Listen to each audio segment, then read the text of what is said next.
It Good must be evening, Monday again. ladies and gentlemen. It must be Monday. It must be episode 5 of Monday Night Monsters. Can't Whenever believe we I made sit it through a down- month and we're into month 2. That's whenever I sit down and I see you on my video screen here, I think it's got to be Monday. Thank God it's Monday, right? That's right. That's All right. Well, ladies and Yeah. gentlemen, welcome this evening. We have, I think, a fun show for you tonight. We're going to be tackling. We're actually returning to the British Isles after last week's show on Celtic folklore. We're returning to the British Isles for another wonderful old legend, one that is particularly of fascination near and dear to my co-host Ron here. We are going to be discussing legend of the Loch Ness monster. I think one of the most ancient and fascinating legends in European history, and so very excited to dive into that this evening. You know what? And I love your little play on words, of course. Yeah, diving into the loch and its murky depths and see if we can get to the origin of all this crazy goings on at the loch. I'm nothing if not one for double entendres and puns. Absolutely. One of the cool things about the loch, though, is that it's not unique. Whenever the loch was formed at the end of the last ice age, there were a lot of different lakes around the world that was formed at the exact same time under the same conditions as well. And it's interesting whenever you look at these on a world map, the vast majority of these lakes hold some sort of mysterious creature within them. This is actually true, and the thing about the Ice Age lakes too is that they're so mysterious because they're incredibly deep. They tend to be very murky, especially the Scottish lochs. They're very sort of clotted with peat moss and things like that. And so discovering their depths and actually finding out what actually lives in them isn't as easy as it might be in larger, wide open bodies of water. And so I think there's always a mystery associated with them. Yeah, whenever I was in graduate school, I got a chance to go to Loch Ness. And it's an interesting place. I mean, it's beautiful. It's not overgrown or commercialized in any way.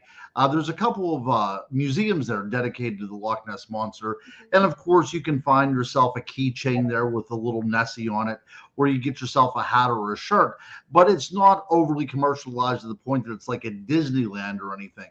It's still very sparse, still very Spartan conditions there in and around the loch. And whenever you get there, you are overcome with a sense of awe, not only with the legend and lore associated with the lake itself, but just with the overall scenery as well. It's in the Great Glen area. It was formed during glaciation, and you have these towering hills on either side that plummets down to a depth of nearly 1,000 feet, and it really is a place of wonder. And if you're so inclined, you can take a little boat there, and they will take the entire the length of the loch and tell you some good Nessie stories along the way. But whenever you're in the loch, the water is the color of root beer. I mean, you cannot see anything whatsoever, and it's a great place to hide. But as you and I tend to be more on the scientific side of things, is this loch capable of concealing not only a Loch Ness monster, but it's necessary to have a breeding population of these creatures? So that being said, is it possible to hold around 1,000 of these creatures in an area that's about 23 miles long and a mile wide? Well, I think as the evening goes on, we're going to explore sort of those possibilities, whether in fact they're scientifically feasible, whether there's any other way in which the loch could potentially support a population like that, even if the physical space of the loch may not be sized for it. But I think before we dive into that, what I'd love to do, first of all, I always think it's a good idea. We should quickly introduce ourselves because not everybody's always with us every week. So I am Christopher Rondina, as you can see on my tag below, author and sort of a legend hunter, monster hunter. I haven't had the opportunity yet to get to Scotland, but I'll be briefly visiting next month, in fact. And so, Ron, a little bit about who you are and what you do as well. Yeah, my name is Ron Murphy. As you can see on this little thing here, these little tags are so helpful. And I also, this is like to tell the truth. I also am a legend hunter and folklorist and mystery hunter, if you will. And I've got in my life, I've got to track down a few cryptozoological mysteries, and I've been places where Bigfoot is said to roam, and werewolves are said to prowl, and vampires are said to lurk, and where lake monsters have said to swim. So I think that we bring a pretty cool perspective onto this. Now, throughout the evening, as I say, I think we're going to dive into some of the DNA evidence and some of the sort of natural phenomena that may explain the legends of the Loch Ness Monster. But I think before we get too far into that, it might be fun to delve back into the sort of darker corners of history and see how far back the legend actually goes. The loch itself, having only really been formed around the time of the Ice Age, isn't millions of years old, but it's a few 100,000 years old, I think, at this point. But the first probably account of the Loch Ness Monster, if I'm not mistaken, took place around, what was it, the 6th century, if I'm not mistaken. Is that correct, Ron? Yeah, I think it's somewhere around there. Yeah, the 6th century, whenever missionary work started to come out of Ireland, this is all on the basis of Saint Patrick. So Patrick starts ordaining missionaries to go to Scotland and these other kind of pagan areas. And Saint Columba, who was a very famous saint to come out of Ireland, was one of the first saints to go to the Scottish people. And it is in part of his evangelization of the Scottish folk that we first have a Nessie sighting. And what's so interesting about this is that the sighting itself does not take place in Loch Ness. It takes place in the River Ness, which is a very long and winding river that actually connects to the ocean. Now, today, since the time of the Victorian period, the River Ness is now separated from the ocean by a series of locks and dams. So it would be very difficult for a large creature to swim up the channel now. Although it does happen, I do have to point out that occasionally a dolphin will get into the water, or a seal will get into the water, into the loch. So we do know that there are large animals that can navigate up the River Ness. But at the time of St. Columba, whenever there was no kind of civilization impacting the way the flow of the river was going, nearly anything could come up out of the ocean into that river. And indeed, that's what it seems to be at face value. Of course, we are dealing with an Irish missionary who was working on behalf of God himself. And it's convenient that he comes across, a dragon, which could be taken as the form of the devil. So this could be a parable. This could be seen as a way for Christianity to conquer the notions of the barbaric people there. But the story seems to read somewhat, there's a bit of verisimilitude to the story. So St. Columba is going along, and they are in the process of burying someone. And he inquires what happened. And according to the tale, there was somebody out swimming in the River Ness. A giant beastie comes out of the water, attacks and kills the man. And now they're in the process of burying him. As the story goes, there's another man out in the water while St. Columba is there. The monster reemerges out of the River Ness. And by making a sign of the cross and telling the creature to go away, the same way that you would probably order a demon to leave somebody during an exorcism, St. Columba does much the same way and exorcises this evil out of the River Ness and saves the person that was out there swimming from this a very dangerous creature. But it is interesting to see that we have some sort of precedent for there being something creepy in these waters, something monstrous, something cryptid, and that gives us at least a history to build upon. It's interesting too. The story, as far as I understand, wasn't actually committed to writing until about 100 years after Jenks' time. And so, of course, as with almost any legend, if you read different accounts of it, they elaborate and put in different details of it. And one of them that I heard is that he actually laid hands upon the man who'd been killed by the creature, who was in the process of being buried by these heathens, and brought him back to life. And so I think as each successive version of the story has gone on, St. Columba's sort of miraculous impact on the situation has increased. And they also say that banished the creature from the River Ness, and fled to Loch Ness and has never been able to leave there since. So he effectively trapped it in Loch Ness. So perhaps we have St. Columba to thank for all of these legends. Very possible. But as we can see, Patrick driving the snakes from Ireland, so you have to have St. Columba doing something in Scotland. So that makes sense. I mean, we also can suggest, as part of, looking at this story and tearing it apart and deconstructing it, we could actually see some sort of thread of evidence that there being some sort of creature that would every now and then enter the River Ness, because I think a lot of the reason these stories make sense to people, especially upon the early evangelization of these people, is that it makes some sort of sense to them. It relates to them. There's some sort of truth in it. And I think that's a lot easier to convert somebody whenever there is a kernel of truth to it, rather than just try to beat them over the head, which has been done in a number of ways as well, too. But I think that there's always been legends associated with the Loch. I think there's been, oral traditions associated with this place. This is the place of magic and wonder and fairies and everything else in this particular area. As you said, we were discussing Kelpies last week, but there's a long tradition here of this being a place almost out of time and space. There's something very special about this land. And the people, the Picts that were that had settled in this particular area, they of course were a pagan race, but they also relied greatly upon the natural world. That was part of their religion, and things are personified, and there's no reason why the personification of the River Ness did not take on a very serpentine aspect to them, because the water does indeed form these kind of rolling waves that it appeared to be an undulating snake working its way down the glen. So it's very possible this personification of the beast in the lake was supplanted by the idea of Christianity coming in, and we have St. Columba to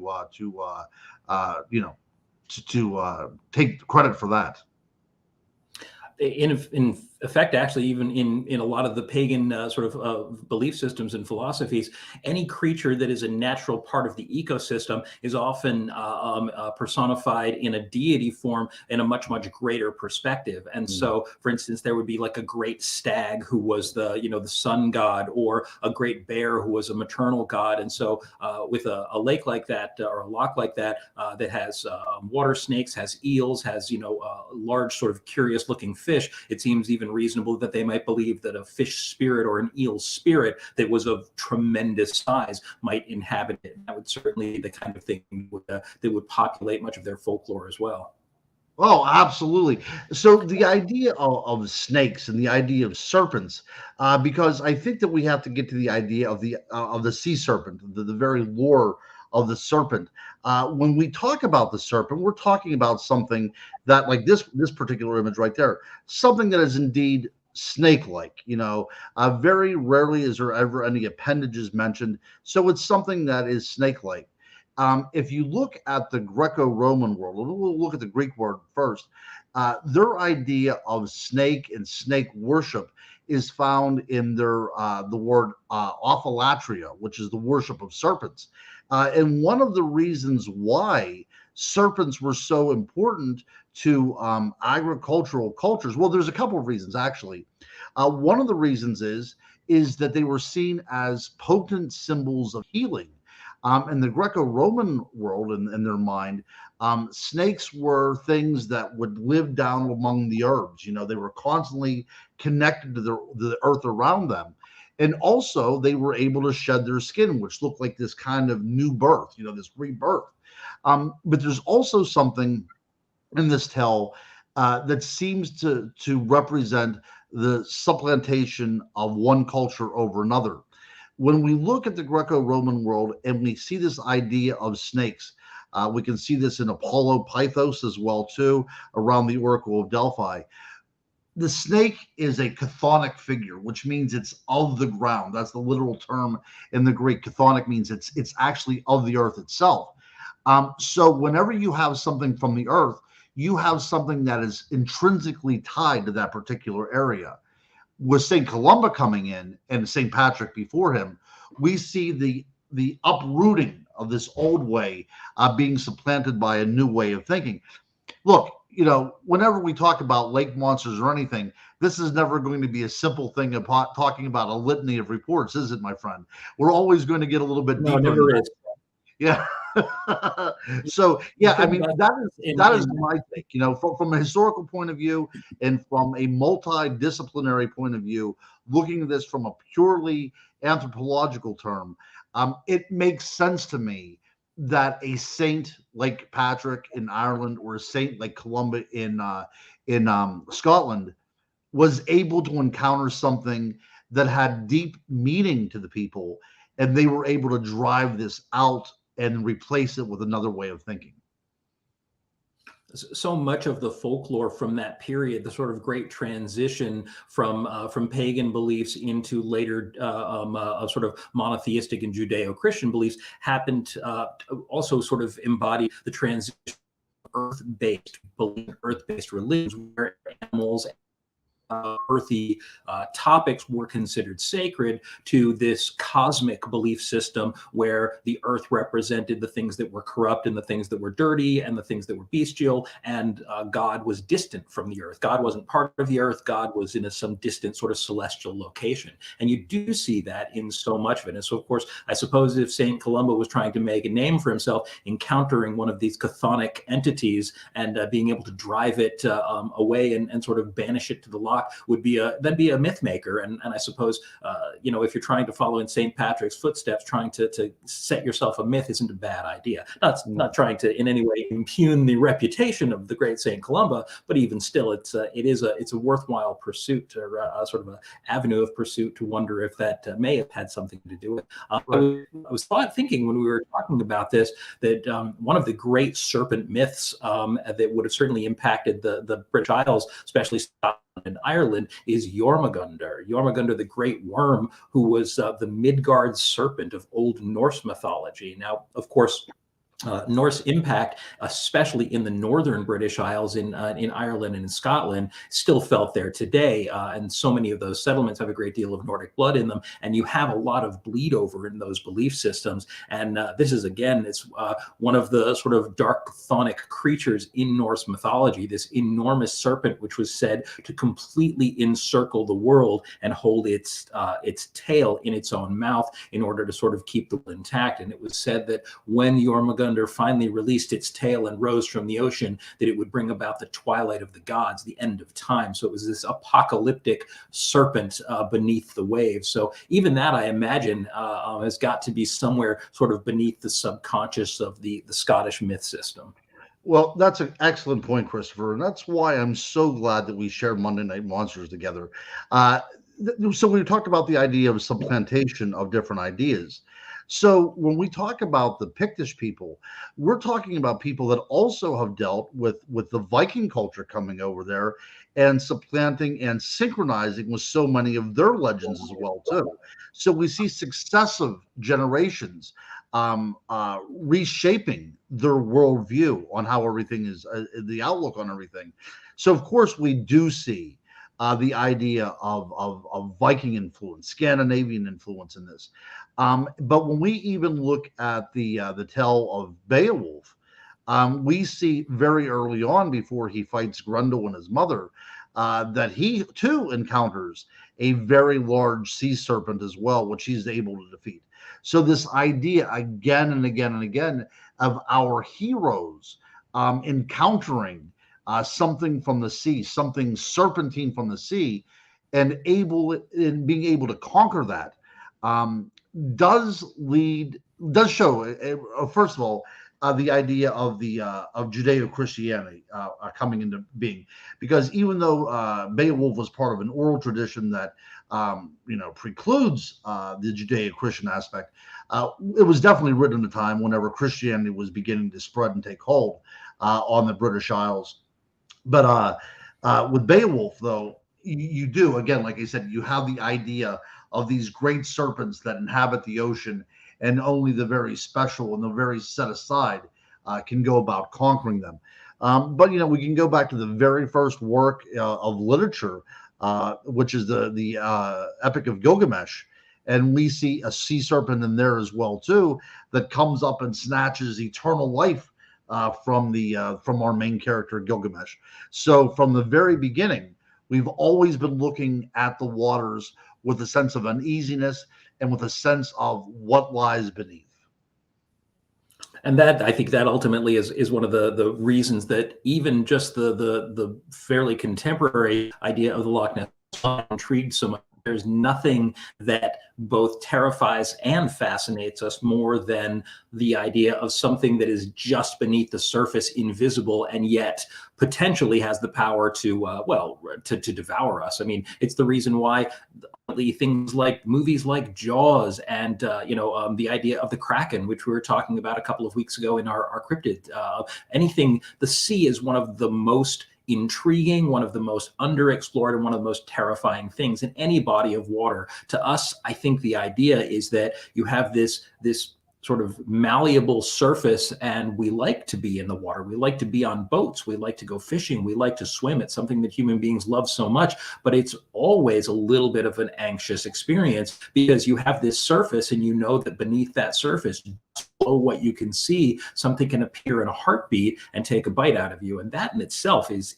innately terrifying. Absolutely. Now, whenever you put that into a lake, exactly, any body of water at all. I mean, I think that lakes in some ways are even more terrifying because at least in the sea, it's very easy for people to float because it's salt water. But I don't know how many lakes you've swam in. I certainly swam in a lot of lakes. And because they're generally fresh water, staying afloat is a little bit more work without the salt in the water. So you always feel like you're a little bit closer to being dragged beneath the surface. I don't think anybody likes that idea. Right. But would you agree, though? So I wanted to bring up the fact that I'm sorry, I'll let you go. There's a little bit of a lag tonight, but I apologize for that. But I was going to say, do you agree, though, 100%? Well, do you agree that there is at least a little bit more consternation involved with lakes over the ocean? Because whenever we go to the ocean, we expect things like sharks to be in there. We expect things to be in there that are capable of killing us. But lakes kind of give us a false sense of security, doesn't it? We don't expect that when we dip our toes into a lake, something's going to snatch us under.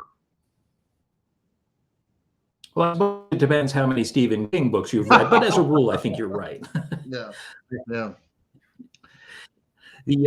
What I was going to say a few moments ago is that so a lot of these stories we're talking about date back 1,000 years or so. But if you fast forward a little bit now into the 19th century, the Loch Ness monster didn't really, despite St. Columba's unusual experience there at the River Ness, the Loch Ness monster and the idea of these lake monsters didn't really gain a whole lot of public attention. They were sort of little known legends until I think it was around the 19th century that sightings began to occur around Loch Ness. And I don't know if there's any specific ones in question, but I know that even around that time that sightings began to be published in books. People began to address the topic of what to do if such a creature existed. But this was right around the late 19th century, if I'm not mistaken.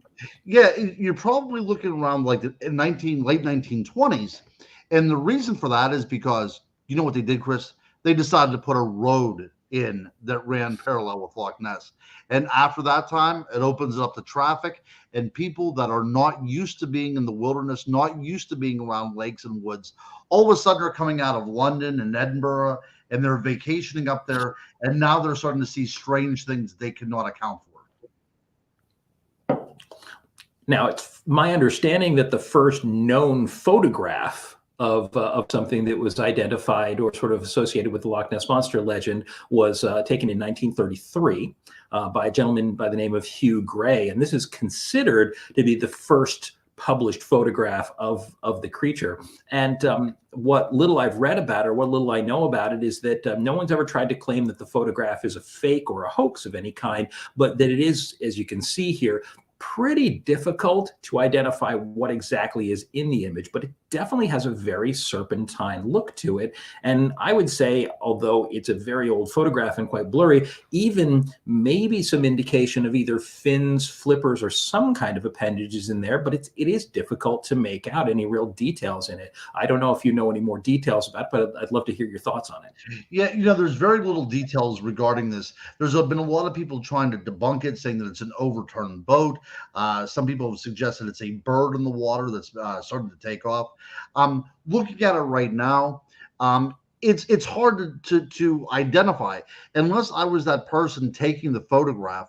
I really wouldn't know what I was looking at here. You can tell that it's water, but as you said, once we know the backstory about Loch Ness, and once we know that there's a possibility that there's a lake monster in there, then our brains start putting some more detail into it, doesn't it? We start Correct, seeing absolutely. maybe the hint of a tail, or is that a very long serpentine head? I'm not sure. But maybe there are flippers in there as well, too. But you know what? Now we are starting to add more evidence to this legend that's continuing to grow. And one of the factors I think that comes into play, especially with a photo like this, is what in the paranormal field we call pareidolia, which is the idea that our brain desperately craves the idea of order. And so when we see an image that's foggy or blurry, our brain tries very hard to make sense of it. And so we add details based on gradations in color. And all of a sudden you find we're seeing eyes, we're seeing ears, we're finding distinctive details in a blurry photo that doesn't necessarily show anything distinctive at all. But it's very difficult to turn your brain off and to get it to stop doing that. And it makes it difficult sometimes to be objective about images like this. But it certainly gained a great deal of attention when it came out, and it isn't, however, by any means the most well-known photograph of the monster. I think, strangely enough, with all the many years in between then and now, I don't think that there's any photo that's ever been more famous than the so-called surgeon's photo taken in 1934. And I think that you have your own theory on this. I've heard some talk debunking this, but it's an interesting one. So tell me what you know about that. Okay, so this is the iconic Loch Ness monster, and this, if you can remember, in the 1970s, In Search Of would open up with this image. It was part One of of our great inspirations. Yeah, absolutely, man. So I would look at this and I would think, oh, definitely, we're seeing the Loch Ness monster. As a kid, I desperately wanted to believe in this. Now, this is a cropped picture, so we're getting a very, very isolated image of this particular creature. But there is another photo as well that actually shows the far bank of the loch in the background, which I've always found interesting, because if this was indeed just a toy submarine with a head affixed to it, then I don't know why it looks so large. Okay. The loch is, as we said before, is a very intriguing body of water, but it's also a very imposing body of water. And unless it was crystal clear that day and as flat as glass, I would assume that a small toy would be quickly swallowed up by the waves and loch. That's just my theory. Look, again, I'm very romantic whenever it comes to this kind of stuff.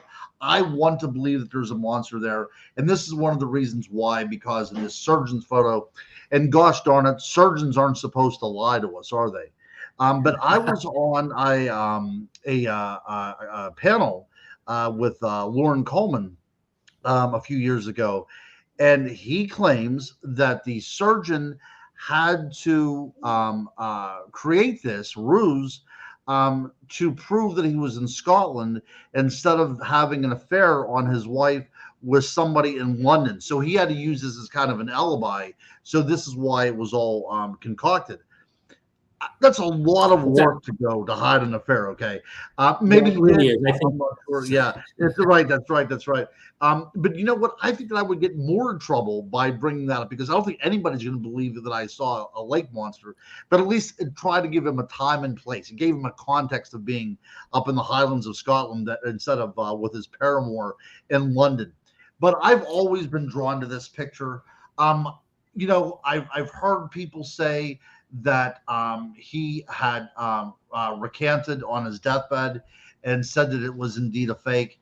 And this other remarkable character, Marmaduke Wetherall, you can't make a name like that up, but he was also said to be involved in this ruse as well. But there's just something about that picture that has so impacted my childhood that I continue wanting to believe that it's true, even whenever I'm a 50-year-old man.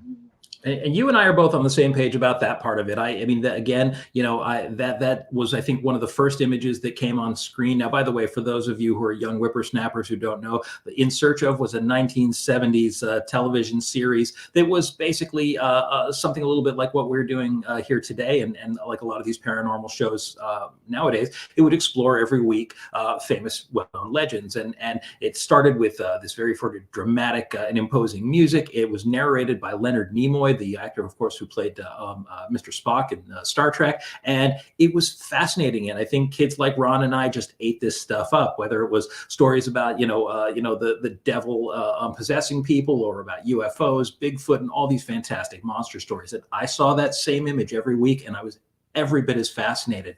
But nowadays, my skeptic kicks in when I see the photo, and I'm not going to lie about that. Now, I've seen zoomed out versions of the photo. I don't know if I've seen it completely uncropped to see the final, sort of the full extent of it, or the bank in the distance. But when I look at this photo, I can't help but think that the scale of the ripples around them make it look very small to me. And again, I do understand it's a cropped photo, but my visual my sort of visual perspective on that jumps right out. I see the sort of the ripples and the rings that are coming out from around it, and it just doesn't look like it has the scale that I think it would need to. So I do lean towards believing that the hoax story is more likely to be true. As for why he pulled it off, if it was an elaborate ruse to cover up an affair, that's got to be one of the best things I've ever heard. I can't say for sure. But it is interesting to note that that both the photo from 1933, Hugh Gray photo, and the surgeon's photo from 1934 came so hot on the heels of sort of a little bit of cultural phenomena. Around the early 1930s, we were getting books published like The Case for the Sea Serpent, all about various sea serpents from around the world. We had the original King Kong, which was stop motion animation. And of course, when we think of King Kong, we all think of giant apes. But the truth is that King Kong also featured dinosaurs, including an iconic sequence where a brontosaurus with a very long neck and a small head arises out of the water and ends up chasing some of the people across Skull Island. And it's a fairly striking series of images, all stop motion. And back then was fascinating and almost impossible for people to understand how those special effects were created. And it is, King Kong itself was a huge cultural phenomenon. So I would think that these images, like the surgeon's photo, would have just grabbed the public's attention, who are already so amazed by these tales of gigantic creatures living in the jungles completely undiscovered, which was the whole concept behind King Kong. So I would think that there was some cultural zeitgeist there that might have given some extra momentum to these stories about Nessie coming out at that time.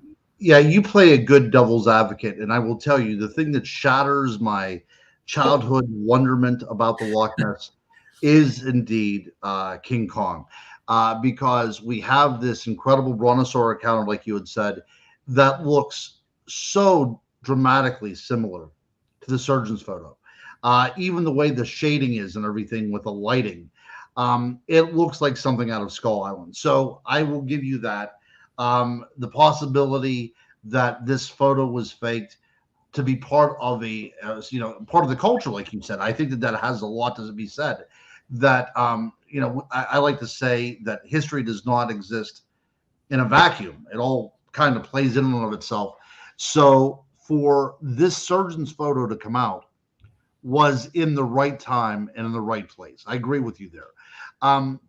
But there's just other things about before the surgeon's photo came out, even before the Hugh photo came out, people were reporting seeing something that was on the land. More often than not, this creature was on the land, leaving the woods, sometimes seen with an animal in its mouth, crossing the road and going into the loch. So there is still always going to be this sense of, yeah, there's something in there for me. I'm still going to say that, but I think that you've adequately played a good prosecuting attorney on that, and I think we might have to lay this one to rest on the surgery. So I think one of the things that when I was doing a little research prior to our episode, I was looking into some of the photos that have been pushed by individuals as genuine over the years. And one of the funny things about Nessie photos, about Loch Ness monster photos, is how inconsistent the appearance of the creature is. Sometimes it's very serpentine with multiple humps. Sometimes it, again, like the surgeon's photo, it looks more like a brontosaurus or even a plesiosaur, and has a very distinct shape. But this one I've seen from time to time, and I can't tell you how many people I've seen who have claimed that this is a legitimate or an authentic photo.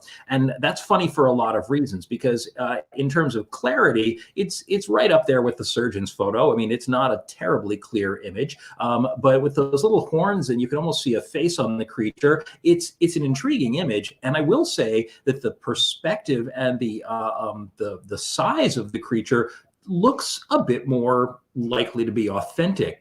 However, what always strikes me as very funny is that this is a known image, not of a living creature at all, but of a prop from a I think it was 1969 or 1970 film called, of all strange things, The Private Life of Sherlock Holmes.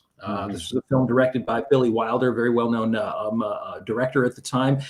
And there's a sequence in it where Sherlock Holmes is up in Scotland and has an encounter with what appears to be the Loch Ness monster. And it's played a little bit for laughs, but the funny story about this, and one that I absolutely love, and I'm sure you know the details of this better than I do, is that apparently when the prop was introduced, the director didn't like the humps. He didn't feel like it worked with the story that they were going to tell. And I'm going to give you a spoiler on the story in a moment so you know why that is. But he wanted the humps removed. He wanted the prop basically completely altered so it was just the head and the neck, much like the surgeon's photo.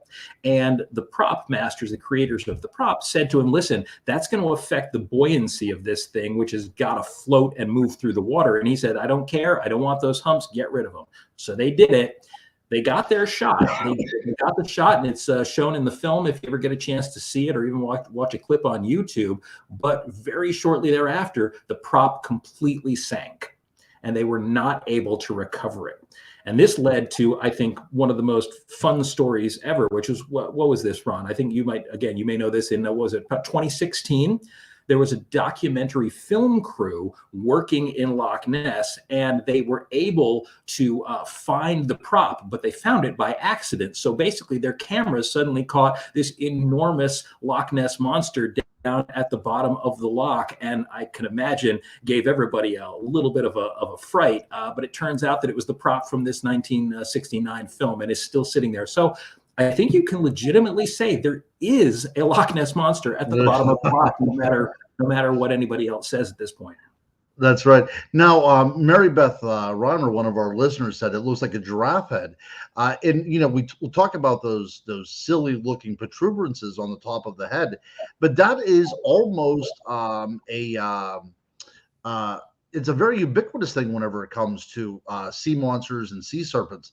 These ideas of these protrusions up on top of the head, that has been reported from cases outside off the coast of Africa, in New England as well, in places like Loch Ness and Lake Champlain. And I don't know what purpose they serve, or whether they're some sort of breathing apparatus or what they could be. But those little things that look like horns have been very well documented in sightings. And you can even see them on some of the maps. Whenever they said, here be monsters on the maps, sometimes these creatures are seen with those as well. I think maybe some of that, if I had to chalk it up to something, would be that we discussed this a couple of times in previous episodes, that what we perceive certain types of monsters to look like today is often very well classified, because we have movies and we have television shows and cartoons. And so when we hear dragon or we hear elf or something like that, we have a fairly fixed idea of what we think these things look like, or at least within a fairly small range, because we've had our folklore almost baked in by this point. But in earlier periods, when really all you had were books or folk tales, the ideas of what certain creatures look like were wildly divergent. And often, I think one of the most common things you saw in fairy creatures, which is our subject last week, is either horns or antenna. And that is a very, very common thing for otherworldly creatures to have. Heck, even in the 1950s and 1960s, when we sort of as a world became very UFO obsessed, all of our aliens had little antennas on them. And so the idea that this otherworldly creature, instead of being sort of physically a dinosaur the way we would imagine it, was probably portrayed as something that was far more otherworldly. So having these little sort of knobby antenna on top, I think it was an accoutrement that made people feel like the creature was more otherworldly. So I think it probably started out in illustrations and maybe turned up in later design that way. Sure. Yeah, because whenever these people were illustrating these things, they were getting these reports second and third hand. So they never saw these creatures. So you would take it to a photographer, and then somebody there would be the artist, the illustrator. And they were just, like you had said, they were taking this off of different accounts and adding their own little bit. And so it is a part of the idea of monster building, right? It's a part of the idea of this legend making. In fact, I mean, I think we see this today is that, our modern ideas of monsters are evolve all the time, but they're also shaped very much by cinematic interpretations. We are used to that. Back then, they didn't have that kind of thing. Today, we see Dracula. He's got a cape and he's got a bow tie and evening cloak. We see Frankenstein. He's got a flat top on his head and bolts on his neck. None of that stuff existed in the original books. And so again, we're so influenced by that we tend to assume that the image that we see is meant to be an accurate representation. But back then, they had absolute artistic license in creating these creatures. And I didn't know where to put this guy in our lineup, but I had to bring this one in because in the late 1940s, right with the advent of television, we had a sea serpent who kind of became America's darling. And if there's a few folks older among us, we had Beanie and Cecil, the sea serpent. And every time I see images of this happy-looking sea serpent, I can't help but think how much he must have been influenced by the popularity of the Loch Ness monster. And this is a character who still exists in some form, in popular culture today. Now, again, I'm definitely dating myself a little bit with this, but in the 1940s and 1950s, started out as a sock puppet on a live-action TV show, then evolved into cartoons, some of the first color cartoons, and then later into comic books and things like that, and still beloved by a lot of people today. I don't know if modern versions exist that I'm aware of, but even still, you can see how the sea serpent is really kind of an ingrained part of our popular culture. Mm-hmm. And again, we can see the iconography existing as well too. Those protuberances that were once on top of the head, now at this time have moved down onto the nose. Yeah, he's got his little sort of horns for noses, I suppose. Now, let's fast forward to a modern perspective. Over the course of the 20th century, the story of the Loch Ness monster has become absolutely ubiquitous. Certainly in the 1970s, with the introduction of shows like In Search Of, and I remember also when I was a kid that a lot of movies, a lot of documentaries started being produced in the 1970s that dealt with these sort of cryptozoological creatures and mysterious topics like Bigfoot and things like that. And so we started, I think, at that point to see more photographs of these creatures. But this one is actually comparatively new, and I only discovered it when I was doing a little bit of research for the show. But it's a fascinating photo because it certainly looks really legitimate. It is somebody claiming that they took this at Loch Ness just in 2020, just 2 years ago, by Mr. Schlise. And it looks enormous based on the image. I have to say that if I had to try to identify that as a known species that existed, I would be without a clue. I mean, it almost looks like it could be the back of a whale or an incredibly large fish of some kind, but that model back. Have you seen this one before? And what are your thoughts on it? Yeah, I have seen this before, and this is the only one that appears that it looks very natural, doesn't it? Like you had said. It really does. It's incredibly convincing. Yeah. Now, whenever I first saw this, my mind immediately went to sturgeon. But the closer look at it, you obviously cannot see those interlocking plates or anything. So Correct. We do not have a sturgeon there. This appears, in many ways, to be mammalian. It appears to be some sort of cetacean, like a whale or a dolphin, to me, at least, of course. But you don't see any kind of blowhole going on. You don't see it, getting breath or anything. But whatever the case is, it appears to be an animal that is supposed to be there. It looks like it's part of the environment. It does, and I suppose the only thing, I mean, if you have to challenge the photo, it's not necessarily that it doesn't look completely legitimate. It's that it's maybe that you can't be 100% certain that it was actually taken in the loch. And I suppose if we do take it at face value and assume that the person who took this photo was on the level and did take it in the loch, that the idea of a whale or any species of cetacean making it into the loch seem to be an incredible stretch. But this brings up, I think, one of the sort of wackier theories, but one that has always fascinated me, because we've talked a lot about our childhood fascinations in this, is in the 19th century, around the time that some interest in this, the Loch Ness legend was beginning to grow, we also had the introduction of books like Journey to the Center of the Earth by Jules Verne. And this is a story that deals with an expedition to this lost world. Speaking of, again, another 19th century book, The Lost World by Arthur Conan Doyle, both of them suggesting these ideas of a hidden world within ours where prehistoric creatures still lived. And if for just a moment we wanted to say, listen, if there was any possible way for a prehistoric creature to continue to exist, because of course that's one of the most common theories, that it is some kind of a survival of a dinosaur-like species.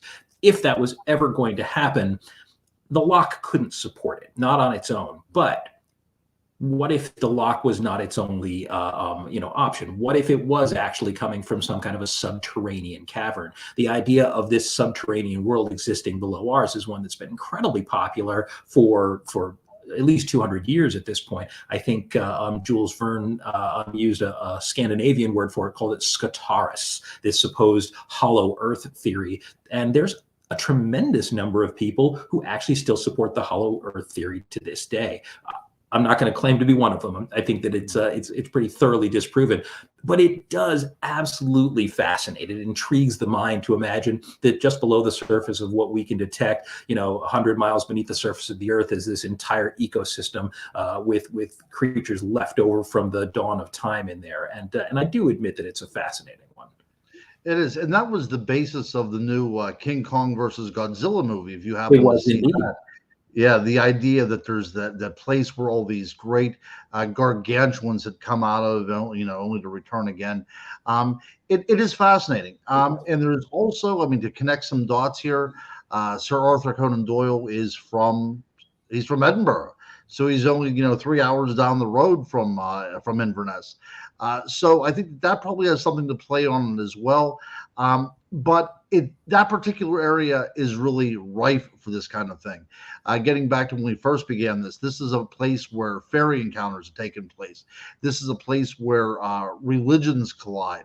This is kind of a turning point for the way we're going to go as human beings.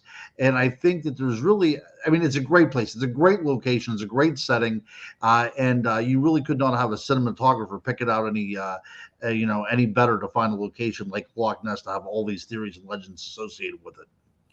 So if we discount for the moment that this is a survival of some, Mesozoic creature like a plesiosaur, that instead, if it is a natural phenomena, the idea of an animal, a sea-dwelling animal that could actually cause these sightings, assuming obviously some sightings are hoaxes, but there's got to be, some people who are seeing something legit out there. I think there's almost no question of that. There are some creatures. We talked briefly about the idea of a sturgeon, which is an immensely large fish.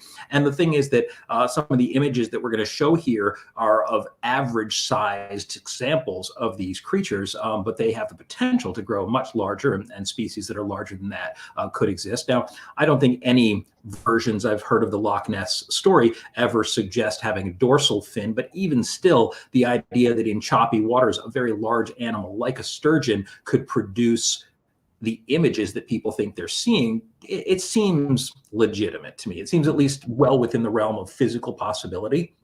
One of the crazier theories that I've heard, and one I have a hard time giving credit to, but still it's awfully clever, is the elephant theory. There's no other word for it. And in fact, in this picture, we see what almost looks like the elephant attempting intentionally to reproduce the surgeon's photo. It seems like this elephant was making a joke almost. But there are people who have suggested, especially since you have both the protuberance here that looks like a neck and a head, and then you have the hump behind it, that possibly escaped circus elephants swimming in the loch, crazy as that sounds, may be responsible for the theory. I think, of course, if that was to be the case, they'd have had to have moved into Loch Ness and still be swimming around there today. But it's a theory that somehow managed to gain some traction.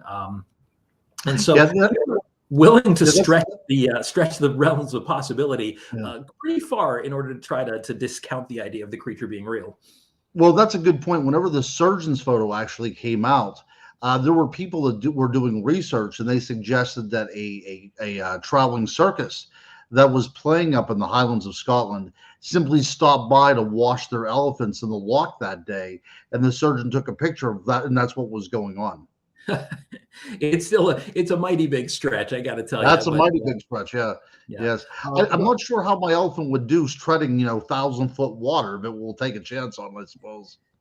Now, I think one of the most fascinating things that happened in recent years, of course, was the DNA study. This was only a few years ago now, that a marine biologist or a biologist of some kind started doing a study to catalog the different species of animals that might exist in Loch Ness by doing DNA samples from the water. If any species has more than a significant presence in the water, some traces of their DNA would be there. And he cataloged, I think they said, some 150 million different DNA samples of different species of creature. And by the way, that's not all large animals. That's everything from worms and snakes and crabs and things like that, up to large fish, and said pretty darn definitively, I'd have to say, that there was no plesiosaur DNA in that water. Things that he discounted that have been put forth as theories included giant crocodiles, sturgeons, as you can see here, not even otters and seals, which is the sort of thing that I think would be a fairly reasonable idea. Seals can grow quite large, and otters, while not terribly large, if they were in a group, might certainly appear swimming through the water to have humps. But the one DNA that was incredibly widespread in the loch was eel DNA. And there's no one who fishes in Scotland who wouldn't have told you that, because eels are incredibly common. They're actually a fairly common food source out there. But this is where I think, to me, things get interesting, because there is a particular species of eel called the conger, I believe, the European conger, whose habitat, Scotland is almost ground zero for the habitat for this creature. And these eels, to me, I think they are an extraordinary. They're huge. First of all, they're huge animals. I think they say that the average conger eel can grow to be about 5 feet in length, but specimens have been discovered that have been up to 9 to 12 feet in length, and some people have claimed that they grow much, much larger than that. And I do have to admit that this animal, between its large head, the way that the head is set up, I don't know if it has the capacity to lift its head out of the water, but the sort of sinuous body, and if the idea one of these was hunting, came to the surface, and even flipping up in the water could create that illusion, it seems to me like one of the most intriguing physical specimens that could easily exist in the loch is DNA or biologically viable, and could actually really be startling to somebody if they saw this creature in the water. And so, a potential real world explanation. Now, it doesn't answer every question, but I have to say that to me, it's been one of the most intriguing, solid theories I've heard yet. Yeah, as we get ready to wrap up the show, my friend, this is a great way to end it.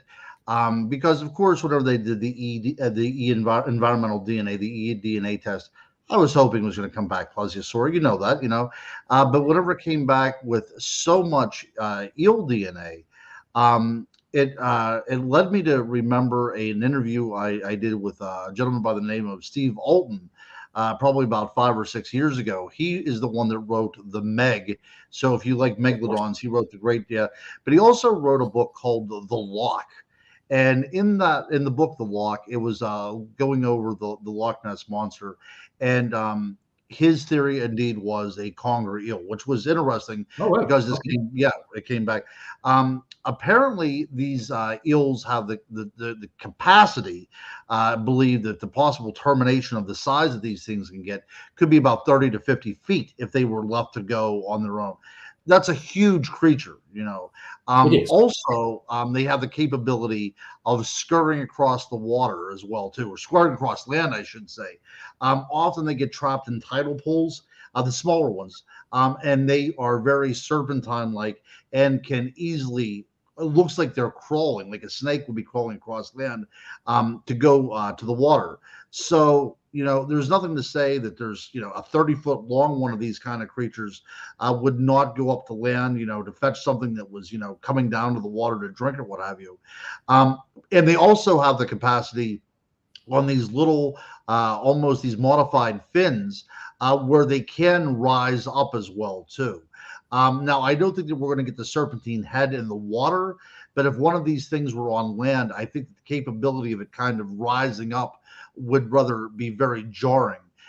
So as we come to the conclusion of our show, one of my favorite topics, even though I told you that I so wanted to believe that the surgeon photo was real, I think that if we are betting people, that we would have to say that the genesis for the mystery of the Loch has to deal with the conger eel that probably up until at least until the dams were put in was probably a place where these creatures would come and you know, I think that if I'm not mistaken, I think they go out into the ocean to propagate, and then they come back inland. I think that's the way it goes, if I'm not mistaken. But I think the Loch is home right now to a plentiful amount of eels. And at one time, before the locks were put in, before the dams were put in, it probably was a place where very large eels would congregate to. So while I don't think that we've necessarily solved the mystery altogether, I think that it's probably one of the most plausible explanations for at least some of the more common sightings. Hey, Jeff, how are you? Good to have you back this evening. So before we go, as we sort of head up towards our outro, I do want to kind of throw up a couple of quick things here, which is just to remind you all that the Loch Ness monster, Nessie, she's not alone in the world. She is actually one of many such lake creatures. In fact, the morag in Loch Morar of Scotland, not terribly far from Loch Ness, another creature that dates back, stories of that date back literally hundreds of years.